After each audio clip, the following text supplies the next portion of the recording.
यौन कुंठित समाज को एक तरह से एक आईना दिखाने की कोशिश की गई है।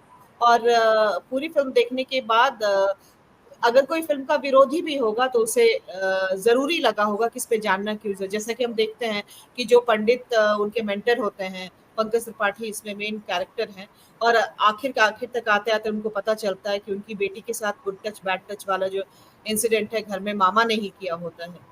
तो वहाँ से जो है उनका उनका परिवर्तन शुरू होता है।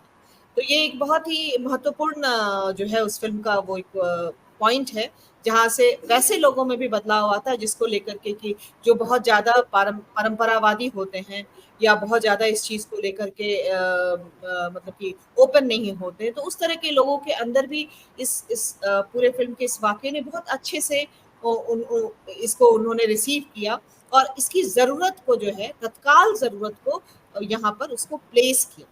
बिल्कुल मनोरमा जी, मैं ये फ़िल्म जब रिलीज़ हुई थी, तभी मैं देखने के लिए गई थी और उस समय मैं हमारा एक पेपर है सेमेस्टर 3 में सिनेमा स्टडीज़, तो मैं चाहती थी कि स्टूडेंट्स भी जाएँ देखने के लिए। लेकिन आपको पता होगा कि इसको एडल्ट सर्टिफ़िकेट और बहुत सारे कट्स के बाद यूए सर्टिफ़िकेट दिया गया है।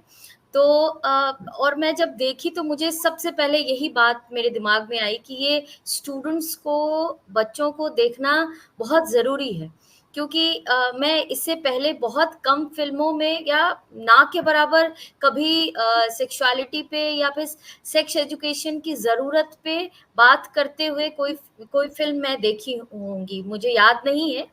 और आपके रेफ़रेंस के लिए बस ज़िक्र कर दूँ, हाल-फिलहाल जी। में 2 फ़िल्में थी जिन्होंने जो है महिलाओं के मतलब कि सेक्स आनंद के ऊपर या इस तरह से बात की है। वो है वीरे बिल्कुल, दी कौन-सी? वेडिंग और वीरे दी वेडिंग, जिसमें हाँ, स्वरा हाँ। भास्कर का कैरेक्टर था यस, जिसको हाँ, कि हाँ। और दूसरी ये थी lipstick in my Burkha. Lipstick under my Burkha, under under my Burkha. बुर्का इस पे आने वाली थी। मैं सेक्स एजुकेशन की बात कर रही थी कि किस तरह से सेक्स एजुकेशन जो है मतलब एकदम ही पॉइंट टू पॉइंट मतलब एक कमर्शियल फ़िल्म के ज़रिए जब सेक्स एजुकेशन पे बात हो, तो ये मैंने पहली बार देखी। बहुत सारे आर्ट फ़िल्में हैं फायर में भी हम लोगों ने हाँ, हाँ। सेक्सुअलिटी की बात की थी, प्लेज़र की बात की थी। लेकिन कुछ ना कुछ उनमें उसमें भी कुछ-कुछ प्रॉब्लम्स है, उस पे हम लोग बात करेंगे। लेकिन इस पे मैं बात करना चाहूँगी कि यहाँ भी मास्टरबेशन के ऊपर बात की गई, क्या-क्या फेस करते हैं टीनेजर जब बड़े होते हैं, उनके बॉडी में जो चेंजेज़ आती है, तो उसमें वो लोग अपने लाइफ़ में क्या फेस करते हैं, ये पहली बार इतने क्लियरली मुझे देखने को मिला कि पॉइंट टू पॉइंट इस पे बात हो रही हो।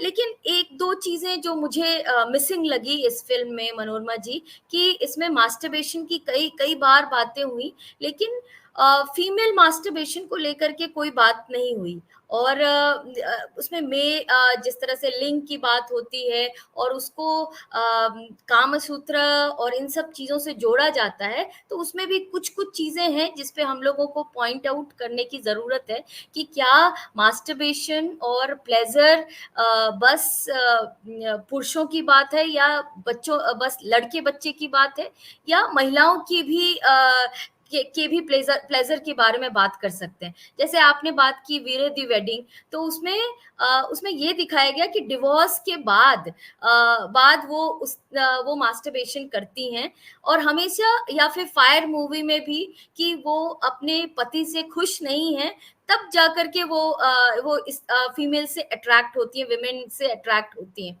तो ये सब कुछ-कुछ प्रॉब्लम्स हैं क्योंकि इसको हम लोग सेक्सुअलिटी को अरुंधति मैम ज़्यादा अच्छे से बता पाएँगी कि सेक्सुअलिटी को हम लोग जो फीमेल सेक्सुअलिटी है या अभी होमोसेक्सुअलिटी पे भी बात हो रही है, तो हम लोग विमेन सेक्सुअलिटी पे बहुत कम एक्सप्लोर किए हैं और ज़रूरी है कि दोनों पर्सपेक्टिव पे बातचीत हो, ताकि हम लोग पूरे जो टीनेजर्स हैं, चाहे बॉयज़ हों, गर्ल्स हों, उनके भावनाओं के बारे में उनसे बातचीत करने की जो ज़रूरत है, वो हम समझ सकें। जैसे गुड टच और बैड टच की आप बात की, आज की फ़िल्मों में अभी फ़िल्म में दिखाया गया कि गुड टच, बैड टच, लेकिन मुझे नहीं याद है कि मैं जब स्कूल में थी, तो सेक्स एजुकेशन का मतलब ये दिखा बताया जाता था कि मुझे याद है जब हम जाते थे तो उसमें लड़कों का अलग, लड़कियों का अलग, और जब हम जाते थे तो उसमें यही बताया जाता था कि कैसे हमें अपने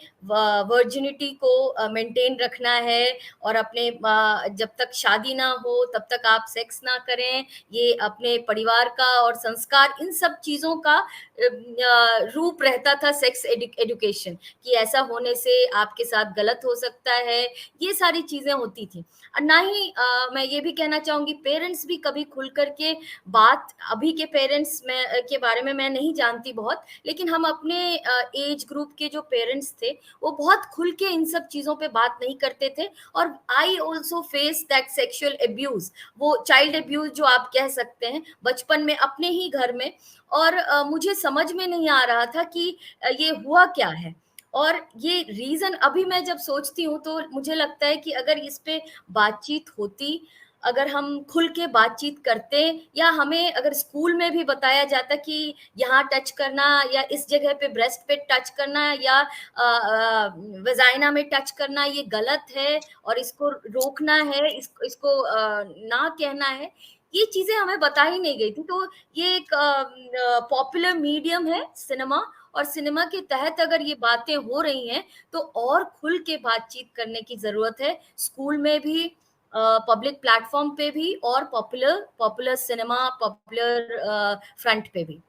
ठीक है, हम अरुंधति जी के पास जाते हैं क्योंकि ये जो खुलकर बात करने वाली बात है, हमने देखा कि एक फ़िल्म, मैंने भी फ़िल्मों नहीं देखी है वीरे दी वेडिंग, लेकिन हमने ये ज़रूर देखा कि सिर्फ़ एक उस दृश्य के लिए स्वरा भास्कर इस कदर ट्रोल होती हैं आज भी। अगर वो किसी पॉलिटिकल मसले पर वो स्टैंड कुछ भी लिखती हैं, तो वहाँ पर जो ज़िक्र होता है उनको ट्रोल करने का, उसमें उस एक दृश्य का ज़िक्र ज़रूर होता है। तो हमने इस तरह से जाना कि वीरे दी वेडिंग में जो है, पूरी फ़िल्म में क्या है मुझे नहीं मालूम, तो मैंने देखी नहीं। लेकिन उस फ़िल्म में ये दृश्य है, ये मुझे मालूम है स्वरा भास्कर की ट्रोलिंग से, ठीक है?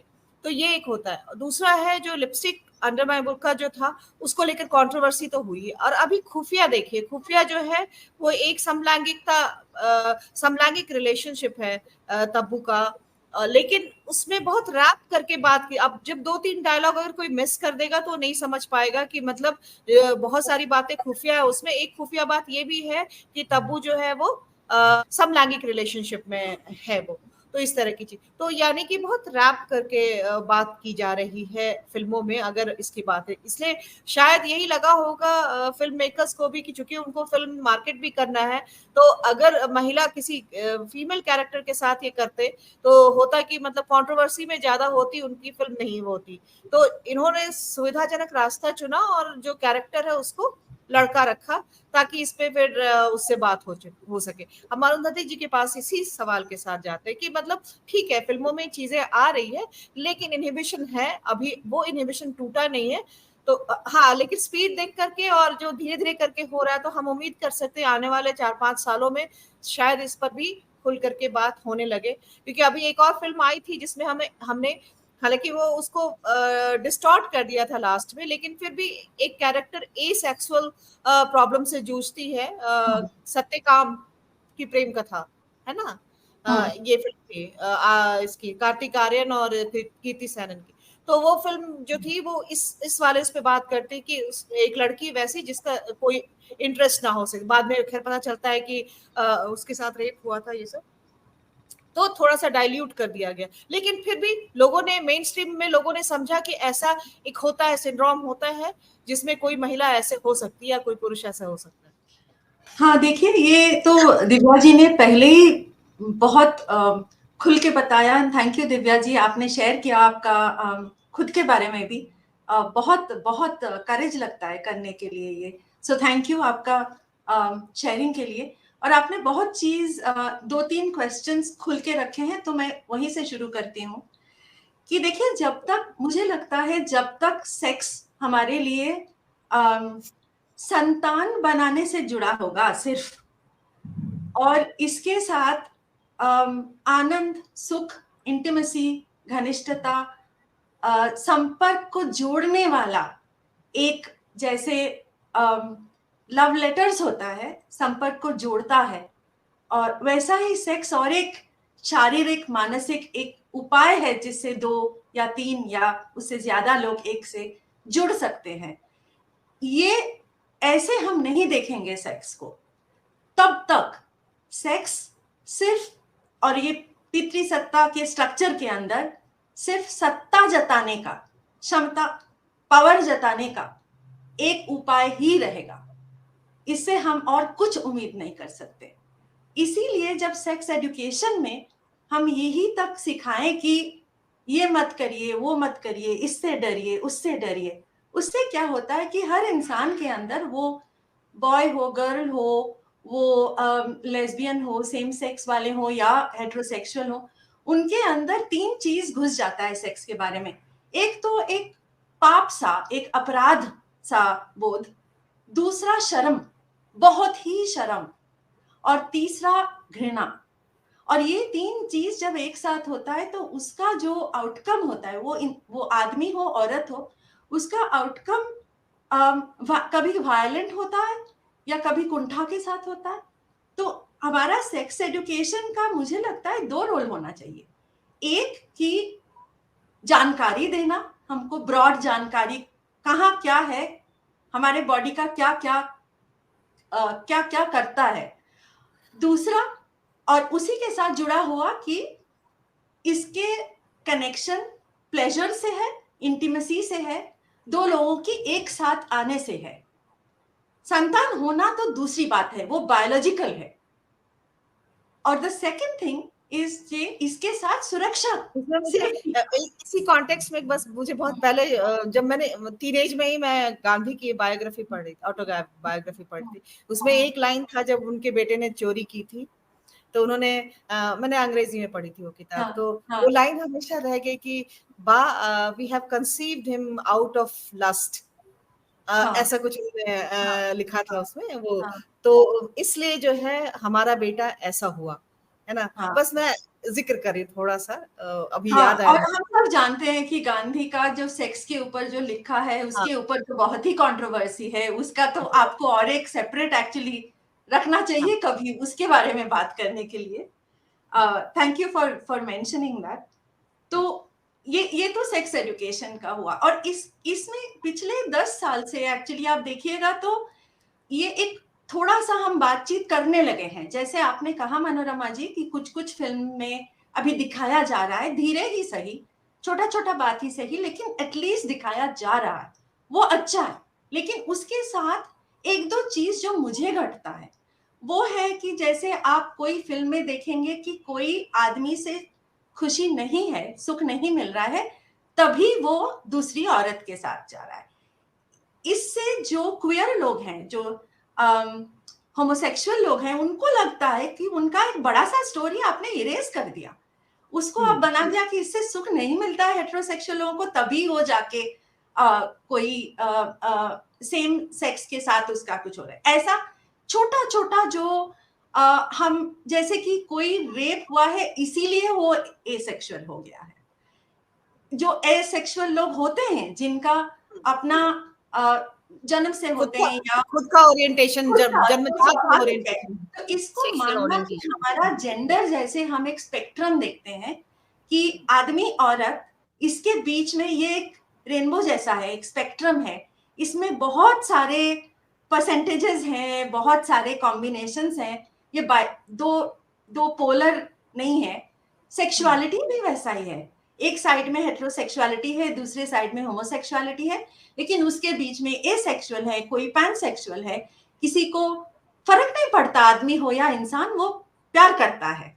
और किसी को फर्क पड़ता है कि वो आदमी हो या इंसान, किसी को कोई ट्रांस लोगों से प्यार करते हैं। तो ऐसे बहुत सारे कॉम्बिनेशन हो सकता है।